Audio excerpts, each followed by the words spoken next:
Federation কাপের mega final কাল মুখোমুখি হবে প্রিমিয়ার লিগের টানা চতুর্থ শিরোপা ঘরে তোলা বসুন্ধরা কিংস ও ডিফেন্ডিং চ্যাম্পিয়ন মোহামেডান।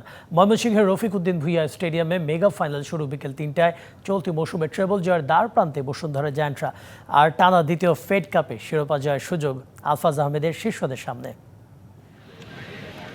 স্বাধীনতা কাপের শিরোপা দিয়ে নতুন মৌসুম শুরু করে বসুন্ধরা কিংস। পেশাদার লিগে একের পর এক জয়ে গড়েছে টানা চতুর্থ শিরোপা জয়ের রেকর্ড। এবার ইতিহাস গড়ার হাতছানি কিংদের সামনে। ফেডারেশন কাপের ফাইনালে মোহামেডানকে হারাতে পারলেই প্রথমবারের মতো ঘরোয়া ট্রেবল জিতবে অস্কার ব্রুজেনের দল।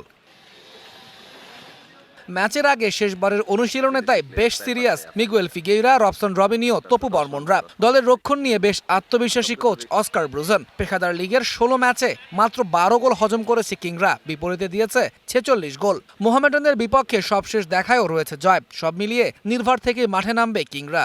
আমাদের পারফরমেন্স এবং আমরা যেভাবে ধারাবাহিকভাবে লিগের ম্যাচগুলো খেলেছি, তো আশা করি আমরা ফাইনাল ম্যাচ জিতবো। ফাইনাল ম্যাচেও অনেক ভালো ফুটবল খেলবে, এটা বলা বাহুল্য। তো আমরা ওদেরকে নিয়ে করতেছি, মাঠে কাজ করতেছি। যদি আমরা আমাদের স্বাভাবিক খেলা খেলতে পারি তো ভালো কিছু হবে। গেল ২ মৌসুমে বদলে গেছে মোহামেডানের চেহারা, ফিরেছে সুদিন। ২০২২-২৩ মৌসুমে ৪ থেকে লিগ শেষ করলেও জিতেছে ফেডারেশন কাপের শিরোপা। চলতি মৌসুমে লিগ রানার্স আপ হওয়ার দৌড়েও এগিয়ে তারা। চিরপ্রতিদ্বন্দ্বী আবাহনীকে হারিয়ে ফেড কাপের ফাইনালে আসা আলফাজের শিষ্যদের লক্ষ্য কিংদের হারিয়ে টানা দ্বিতীয় শিরোপা ঘরে তোলা। তৌহিদুল ইসলাম, ডিবিসি নিউজ ডেস্ক।